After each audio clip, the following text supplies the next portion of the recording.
Hi friends, வாங்க இன்றைக்கி வாழை இலை மீன் வறுவல் எப்படி செய்கிறதுன்னு சொல்லிட்டு பார்க்கலாம். அதுக்கு நான் 1 கிலோ போல் பப்பாக்கண்டை மீன் எடுத்து வச்சுருக்கேன். இதை மஞ்சத்தூள் உப்பு போட்டு நல்லா சுத்தம் பண்ணி எடுத்து வச்சுருக்கேன். பாருங்கள் நல்லா எந்த அளவுக்கு சுத்தம் பண்ணியிருக்குன்னு சொல்லிவிட்டு உங்களுக்கே ஏற்றா போல் இந்த மாதிரி கீற்று போட்டுக்கோங்க. கீற்று போடுறதுனால நல்லா மசாலா வந்து அது உள்ளே நல்லா இறங்கி மீன் வறுக்கும் போதும் சாப்பிடும் போதும் நல்லா சூப்பராக ருசியாக இருக்கும். இப்போ இதில் என்னென்ன மசாலா சேர்க்குறதுன்னு சொல்லிட்டு பார்க்கலாம் வாங்க.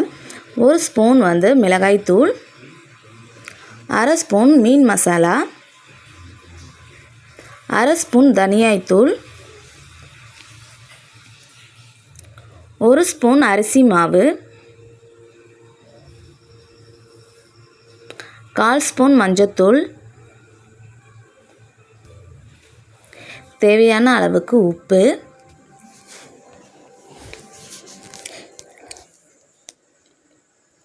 இந்த மசாலா வந்து உதிராமல் மீனோடு ஒட்டிட்டு இருக்கிறதுக்காக நம்ம 1 ஸ்பூன் வந்து ஆயில் சேர்த்து நல்லா பிசைஞ்சிக்கலாம். கொஞ்சம் போல் தண்ணி தெளிச்சிக்கலாம். தேவைப்பட்டால் தண்ணி தெளிச்சுக்கோங்க, இல்லைன்னா அந்த எண்ணெயிலேயே கரெக்டாக இருக்கும். இப்போ நம்ம நல்லா மசாலாவை மிக்ஸ் பண்ணி எடுத்துக்கலாம். இந்த அளவுக்கு நம்ம மிக்ஸ் பண்ணதுக்கப்புறம் மீனில் நல்லா கோட்டிங் கொடுத்துக்கலாம். இந்த மாதிரி நல்லா அந்த கீற்று உள்ளே இறங்குற மாதிரியும் நம்ம நல்லா தடவிட்டு வந்துடலாம். பாருங்கள், இப்போ எல்லா மீனும் நல்லா தடவியாச்சு. ஒரு 10 நிமிஷம் போல் நம்ம ரெஸ்ட் எடுக்க விடலாம்.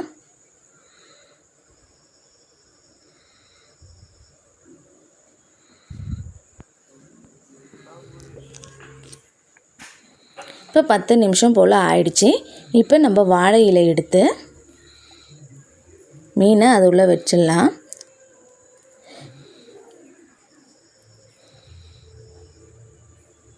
ஓரமாக கிண்ணத்தில் ஒட்டியிருக்கிற மசாலாவையும் நல்லா வலித்து இந்த மீனில் நல்லா நம்ம தடவிக்கலாம். தடவிட்டு வாழை இலையை நல்லா மூடி நம்ம ஸ்டவ் ஆன் பண்ணி தோசைக்கல் வச்சு தோசைக்கல் நல்லா சூடானதுக்கப்புறம் இந்த வாழை இலையில் வச்சுருக்கிற மீனை எடுத்து நம்ம தோசைக்கல் மேலே வைக்கலாம். கொஞ்சம் போல் நம்ம சுற்றி எண்ணெய் விட்டுக்கலாம். இது லோ ஃப்ளேமில் தான் நம்ம வேக விடணும். ஹை ஃப்ளேமில் வேக விட்டிங்கன்னா தீ பிடிச்சிரும், மீன் வேகாது. ஒரு 10 நிமிஷம் ஆனதுக்கப்புறம் நம்ம திருப்பி விடலாம். இந்த வாழை இலை ஸ்மெல் வந்து நல்லா சூப்பராக இருக்கும். இப்போ நம்ம கொஞ்சமாக திறந்து பாருங்கள், இப்போவே கொஞ்சம் முக்கால்பாதம் வெந்துடுச்சு. இந்த டைமில் வந்து கொஞ்சம் போல் கருவேப்பிலை, கொஞ்சம் போல் வெங்காயம் சேர்த்துக்கலாம். இப்போ நம்ம மறுபடியும் மூடி விடலாம். மூடி விட்டு மறுபடியும் நம்ம திருப்பி விடலாம்.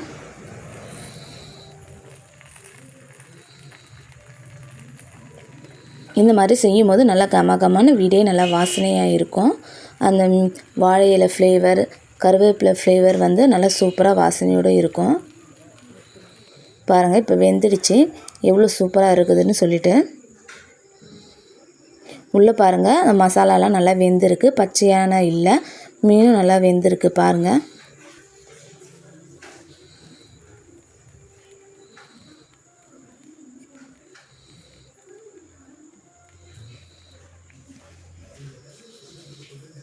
அந்த வாழை இலையோடைய மருத்துவ குணங்களும் நம்மளுக்கு உடம்புல போய் சேரும், இந்தமாரி வாழை இலையில் வறுத்து சாப்பிட்றதுனால.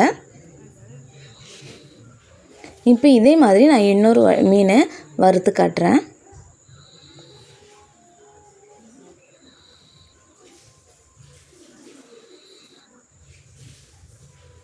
மசாலாவில் மீன் ஊற இன்னும் நல்லா டேஸ்ட்டு கொடுக்கும். இப்போ அதே மாதிரி நம்ம வாழை இலை எடுத்துக்கலாம். மீனை வச்சுக்கலாம்.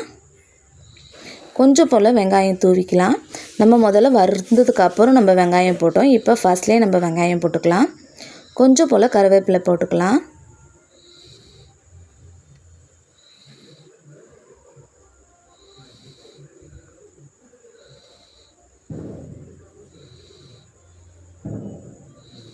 இப்போ நல்லா மூடி நம்ம தோசை கடையில் வச்சுக்கலாம்.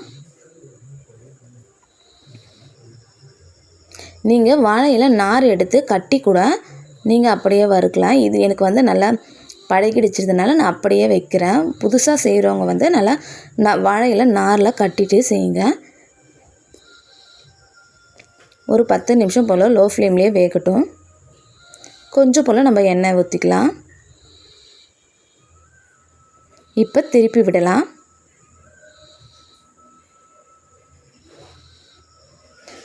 அந்த வாழையில வதங்க அந்த வாழையோட ஸ்மெல் வந்து மீனுக்குள்ளே போயிட்டு நல்லா மீன் வந்து நல்லா கமகமான வாசனை வரும் சூப்பராக. இப்போ 2 சைடும் நல்லா வெந்துருச்சு.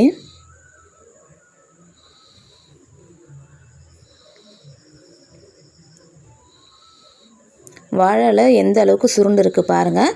இதோட மருத்துவ குணங்கள் எல்லாமே அந்த மீன்லேயும் இறங்கி இருக்கும். இப்போ மீனை எடுத்துடலாம்.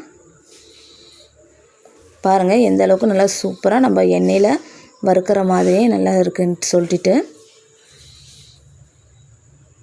கொஞ்சம் கூட மிளகாய்த்தூள் இல்லாத நல்லா சூப்பராக வெந்திருக்கு.